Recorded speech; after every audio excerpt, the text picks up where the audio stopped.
시청자 여러분 안녕하십니까. 지금부터 저녁에 안보정로를 시작하겠습니다.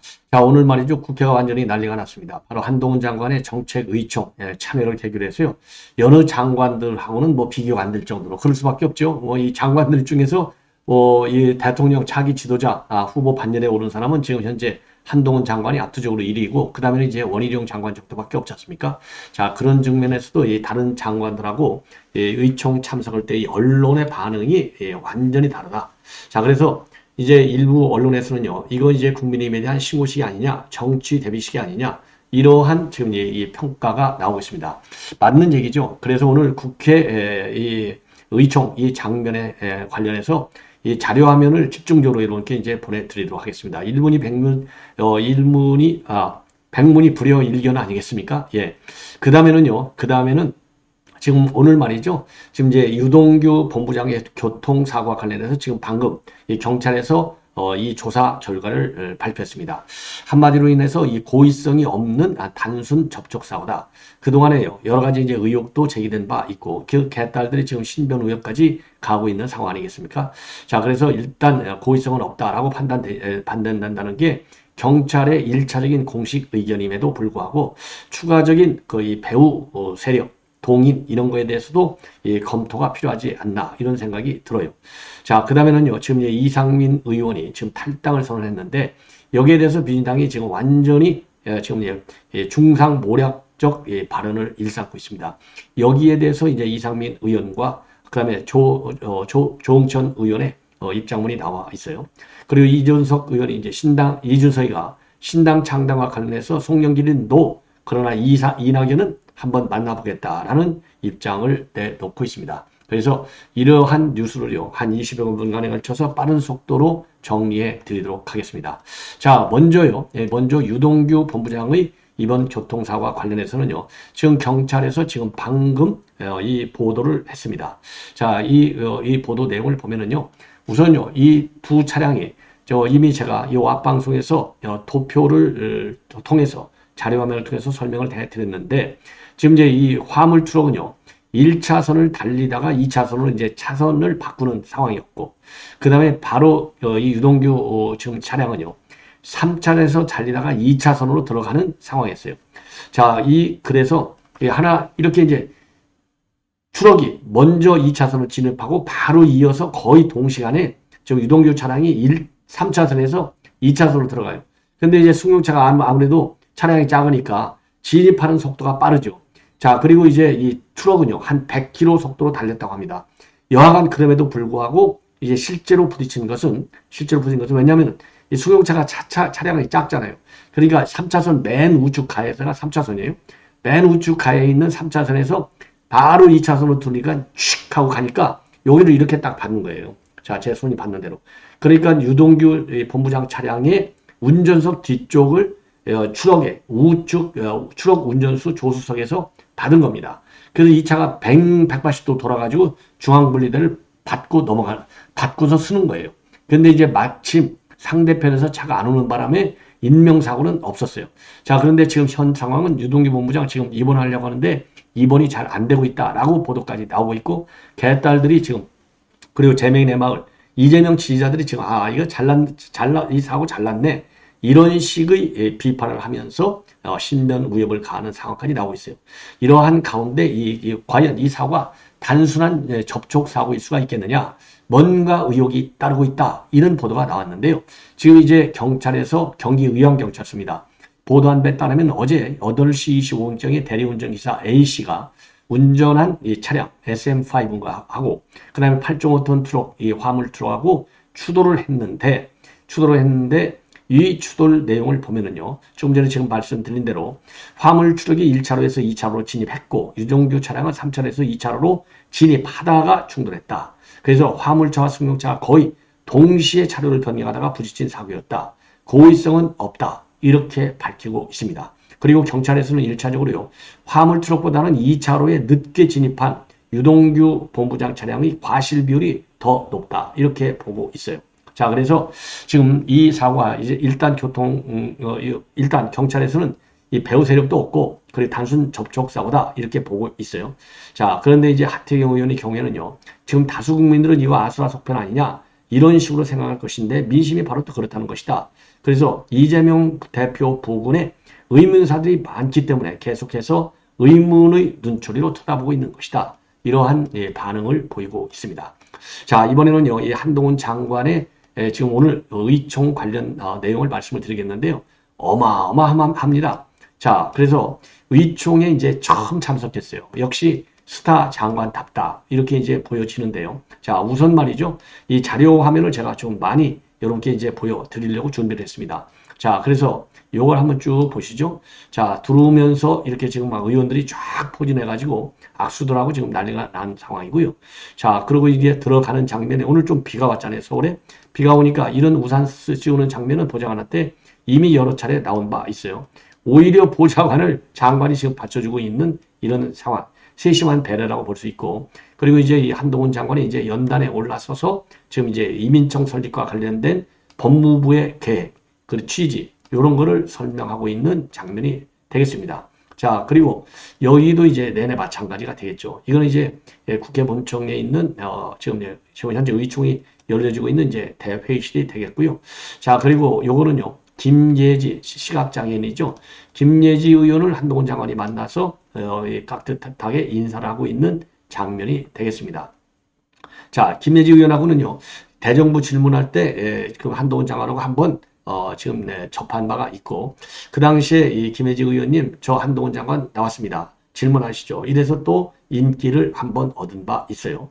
자, 이렇게 해서 지금 한동훈 장관이 오늘 아주 그냥 완전히 스타 장관임을 다시 한번 확인하게 된 계기가 아니었나, 이런 생각이 듭니다. 자, 그래서요, 지금 이제 오늘 이 장면을 이제 동영상을 또 한번, 그러면 언론의 반응이 어느 정도로 뜨거웠냐, 요걸 보시면 알아요. 지금 이거 보십시오. 언론들이 말이죠, 이렇게 지금 달려드는 거예요. 지금 이거는 의총장의 갈대의 상황이 되겠습니다. 이게 벌떼같이 달려들잖아요. 자, 그리고 또 동영상, 이거 보십시오. 자, 이걸 보시면 아시겠지만 지금 이제 후레쉬가 터지는데, 지금 이제 뒤에 연단석에 누가 올라가 있느냐? 전부. 한동훈 장관이 여기 올라가서 이제 연설을 입장을 밝혀야 되는데, 지금 기자들이 이렇게 다 몰려들어갖고 여기서 플래시를 터뜨리는 거 보시라고요. 이 정도가 되면 어마어마한 그 인기, 그리고 기대치가 이 장면에서 나오는 것이 아니겠느냐. 요렇게 생각이 듭니다. 자, 그래서 이제 오늘 그 이민청 설립 왜 해야 되는지 이런 건 이미 여러분들 아시지 않습니까? 왜냐하면 국내 노동 인력이 부족하다 보니까 외국인이 들어와야 되고, 외국인이 들어오다 보니까 이제 체류 자격도 또 체류 기간도 연장해야 되고, 그리고 이제 또 인구 절벽이 이제 굉장히 심각하잖아요. 그래서 이게 일회성으로 이제 그 노동력의 수요 공급 차원에서 볼 게 아니라 근본적으로 인구 절벽에 따른 외국인의 국내 정착을 좀 늘려야 되겠다. 그런 차원에서 이민청을 신설해가지고 인구 절벽 문제를 다뤄야 되겠다. 그래서 이제 이민청은 이게 결국은 이제 법무부 산하잖아요. 그래서 한동훈 장관이 오늘 입장을 발표한 것이고요. 그리고 본인의 총선 출마 사항과 관련해서는 저는 정무직이지만 임명직 공직자다. 제가 지인퇴하는 것은 제가 정하는 문제가 아니다. 이렇게 얘기를 했고요. 그리고 오늘 이제 신고식 아니냐, 이런 평가와 신고식이다라고 하는 평가가 나온다는 이런 질문과 관련해서는 대한민국의 미래를 준비하는 중요한 정책을 정부와 여당이 논의하는 통상적인 직무 수행이다. 다른 장관들도 이렇게 설명한 전례가 많다. 그리고 당 측에서 전체 의원님들께 한번 설명해 드리는 것이 좋겠다. 제안을 주셔서 오늘 나왔다. 이렇게 입장을 밝혔습니다. 예, 그래서 오늘 성공적으로 당연히 입장 발표가 이제 끝난 것이 아닌가, 이렇게 생각이 들어요. 자, 이 정도로 해서 오늘 이 한동훈 장관이 그냥 완전히 이 대박 일정을 가지거나 마찬가지고요.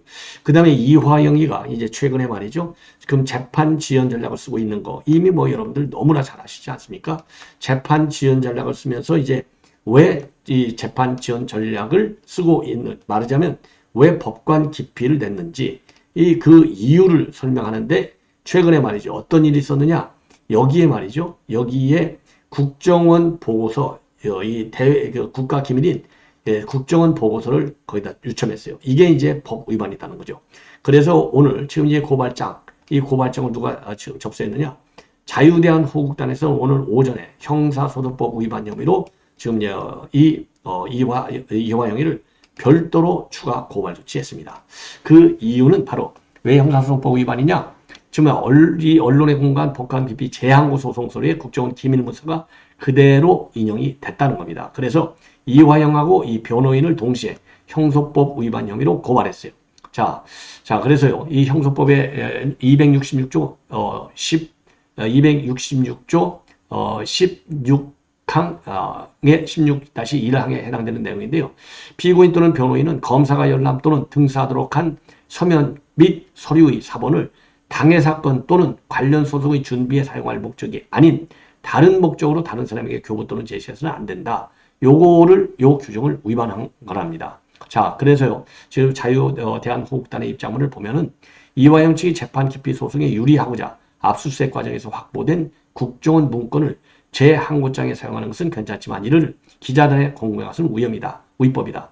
그래서 변호인 측이 문건을 외부에 공개하는 것을 두고 이화영 부지사와 충분한 검토를 거쳐 공개했을 것으로 추정돼서 변호인 또한 이 사건이 공법이다. 자, 그래서 이제 오늘 고발 조치를 했습니다. 자, 그래서요, 지금 이화영 사건이 일파만파 커지고 있는 것이 아닌가, 이런 생각이 듭니다. 자, 이번에는 말이죠, 지금 이제 이준석과 관련된 뉴스를 말씀을 드리겠는데, 이준석이가 매일같이 지금 뭔가 하나씩 둘씩 입장문을 내놓고 있어요. 자, 그래서 오늘 이준석이는요, 한마디로 얘기해서 이제 송영길은 안 돼. 왜? 윤석열 대통령 반윤, 그러니까 사람을 대상으로 하는 정당 창설, 여기는 동의를 못하겠다. 그래서 송영길하고는 같이 정당 창당할 생각은 없다라고 밝혔고, 이에 반해서 송영길은 지금 이제 이준석과도 함께 창당 문제를 논의할 수 있다. 본래 이제 신당 창당을 갖다가 이준석이는 누구하고 하고 있죠? 이현주하고 같이 하고 있잖아요. 그래서 송영길은 여기에 대해서 상당한 적극성을 보인 바 있어요. 근데 여기에 이준석이는 이제 반대 입장을 지금 오늘 보이고 있고, 대신에 이준석이가 말이죠, 이낙연 전 대표는 싫어할 이유가 없다. 긍정적으로 지금 평가를 하고 있습니다. 자, 왜 그럴까요? 어쨌든 지금 이제 잘 아시다시피 이낙연 전 대표의 경우는 야권 지분이 많잖아요. 그 다음에 또 하나 이유 중에 하나는 지금 현재 이준석 신당을 지지하는 세력의 세력 분포를 보면 국민의힘 지지층에서 이탈하는 그런 세력이 문제가 아니고, 오히려 민주당 쪽에서 이 반명 세력들이 이준석 신당 지지 쪽으로 옮겨가고 있어요. 오히려 그 비율이 훨씬 더 큽니다. 왜? 지금 이준석이도 윤석열 대통령을 비판하고 있고, 그리고 이제 비명계들, 그렇죠? 이 사람들도 윤석열 대통령, 비명계든 친명계든 간에 우선 민주당에서도 윤 대통령을 비판하고 있잖아요. 그러니까 비판의 타겟이 같아요. 그러다 보니까 지금 예를 들어서 우리 국민의힘 윤 대통령 별로 비판 안 하잖아요. 국민의힘 지지층에서는. 그러니까 당연히 윤석열 정부와 대통령을 비판하는 세력끼리 이 공감대, 이 공통분가 많지 않습니까? 여기에서 많이 가는 거예요. 그러면 요 지분은 친명들보다는 반명들이 더 이제 이탈 가능성이 큰 것이죠. 그러면 반명의 상당 부분 누구냐? 이게 친문이다 이거죠. 친문에서 상당 부분이 이제 반명이라고 볼 수 있는 거 아니겠습니까? 이러한 이 전략적 고려 때문에 이준석이가 나는 이낙연하고는 같이 할 수 있어, 요렇게 입장을 밝히는 겁니다. 더군다나 송영길은 지금 이제 민당 내 지분이 거의 없어요. 그리고 지금 야권 안에서도 송영길 지분은 거의 없습니다. 왜? 지금 이재명은 똑같잖아요. 사법 리스크. 근데 지금 이낙연은 사법 리스크가 없지 않습니까? 자, 그래서 이러저러한 서너 가지의 이유로 이준석이가 이낙연은 싫어할 이유가 없다, 요렇게 긍정적으로 평가하고 나선 겁니다. 그러면서 이제 뭐라고 얘기하고 있느냐? 문재인 대통령과의 노선과 차별화되는 부분이 있는지 들어보고 싶다. 그리고 이 총리는 보수 쪽에서 보기에도 상당히 온건한 진당 쪽 인사이기 때문에 싫어할 이유도 없고 긍정적인 면으로 보는 측면도 있다. 이렇게 얘기를 했습니다. 그러나 아직으로서는 좀 만날 계획은 없다라고 밝히고 있어요. 자, 그러면서 총리라는 자리의 특성상 정부의 2인자 역할을 했기 때문에 그 정부의 잘못된 점을 개선해야 되는 경우가 있는데, 문 대통령이 잘한 부분도 있지만 결국 5년 만에 정권을 내준 것은 부동산 정책, 이런 부분의 문제가 아니겠느냐. 그래서 이낙연 전 대표가 생각이 좀 단다면 들어보고 싶다, 이런 얘기를 했어요. 자, 그리고요, 이낙연 전 대표가 결코 지난 대선 결과, 경선 결과를 봤을 때 민주당 내의 지분이나 영향력이 이재명 대표보다 못하지 않다. 사사오입 이런 것만 없었으면 경선도 어떻게 될지 모르는 상황이었는데 이재명 대표가 자신감이 너무 과한 게 아니냐, 이렇게 입장을 내놓고 있습니다. 자, 그리고요. 지금 이제 제3지대 빅텐트와 관련해서는요. 선거제도가 만약에 이 병립형 비례로 가까이 간다면 1번, 2번, 3번 당 정도의 공간밖에 없을 것이다. 그러면 자연스럽게 3번 당의 공간을 넓게 치자라는 얘기도 나올 것이다. 그래서 이런 측면도 말하자면 이제 이낙연과의 연대 요 가능성을 열어놓고 있는 그런 상황이다. 이렇게 보여집니다. 자, 그리고요. 최근에 이제 총선 출마 희망자가 870명에 모였다고 합니다. 그래서 이 중에 한 20, 30명 정도는 스펙도 굉장히 좋다라고 밝히고 있어요. 그래서 지금 이준석이가 생각보다 이 강한 그리고 빠른 속도로 신당 창당답을 하고 있는데 조금 부풀려진 측면도 없지 않아 있지 않을까 이렇게 생각이 듭니다. 자, 이번에는요, 이 조희연 지금 대법원장 후보자, 조희연 대법원장 후보자와 관련된 이틀째 청문회가 열렸습니다. 조희대, 죄송합니다. 조희대. 자, 그래서요, 조희연은 교육감이죠. 서울시. 죄송합니다. 조희대 대법원장 후보자에 대한 이틀째 청문회가 열렸는데요. 매우 이례적으로 민주당에서 이 찬사를 쏟아내고 있습니다. 자, 그런데 이 찬사를 쏟아내고 있어요. 이제 과거에 이 판결문을 보면서 지금 긍정적으로 이제 평가하고 있는데 홍정민 의원 같은 경우는요. 조희대 후보자가 과거 판사 시절에 2008년 수원역 노숙 소녀 살해 무죄 판결을 내렸을 때 재판정에서 증인신문에 출석했던 이 지적 장애인을 따뜻한 말로 격려했던 그 미담까지 소개하고 나섰습니다.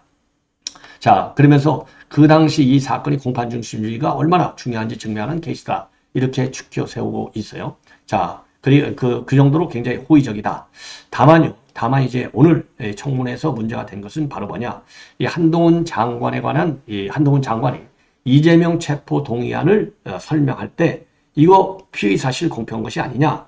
여기 이 부분을 집중적으로 부각시켜서 문제를 제기하고 있는 사람이 정성호 의원이에요.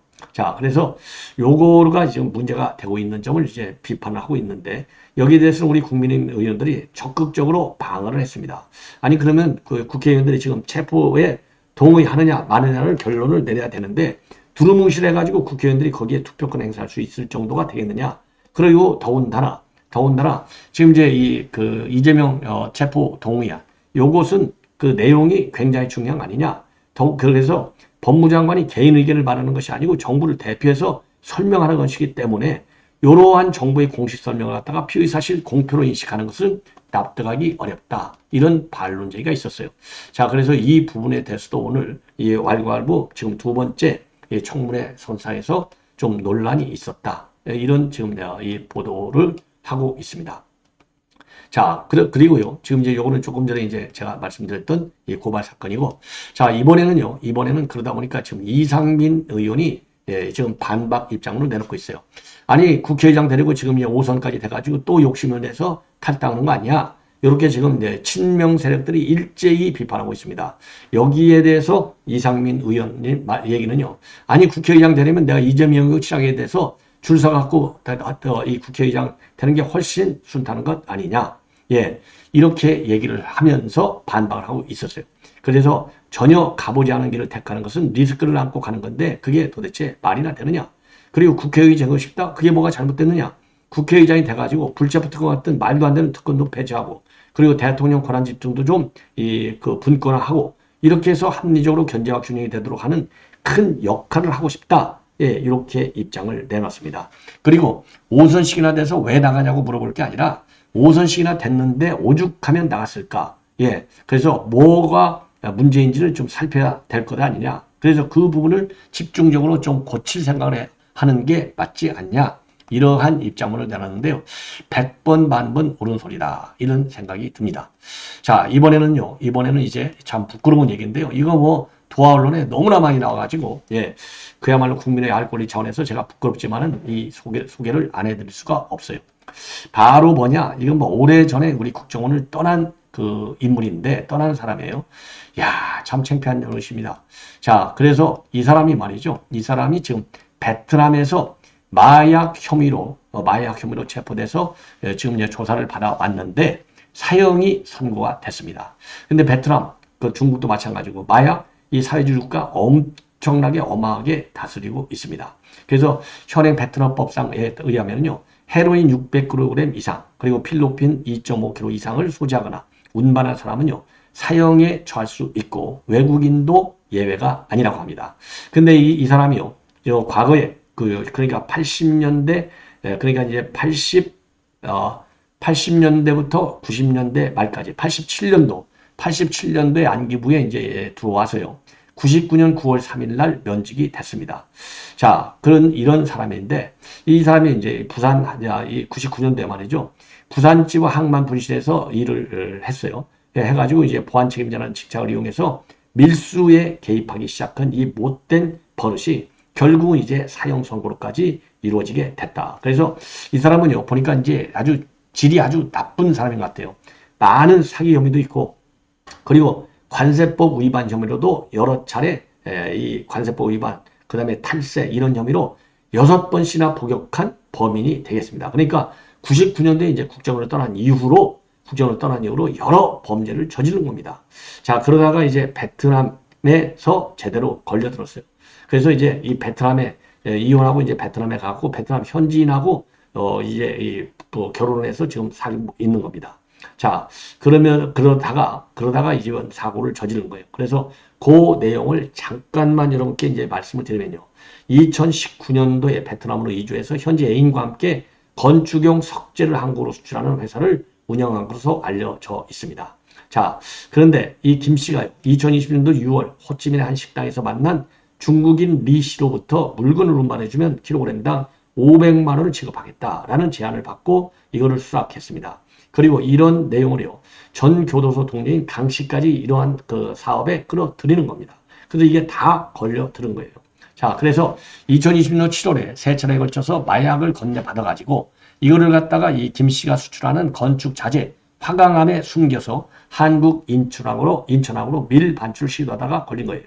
그래서 이제 베트남 공안이 항구로 들어오는 운반 차량을 수색하다가 범행이 발각됐습니다. 그래서 해당 차량에서는요, 가로 세로 20cm 길이의 석재가 쌓인 틈 속에 녹차 패키지가 있는데 그 녹차 패키지에 마약 39.5g을 집어넣어가지고 걸려들었습니다. 그래서 베트남 측에서는요, 이 김 씨하고 그 애인이 운영한 석재 수출 업체는 페이퍼 컴퍼니다. 그래서 김 씨가 수속 절차와 선적을 스캔 과정을 잘 알고 있기 때문에 검사기에 들어가도 걸리지 않는 법을 알고 있었다. 이렇게 밝히고 있습니다.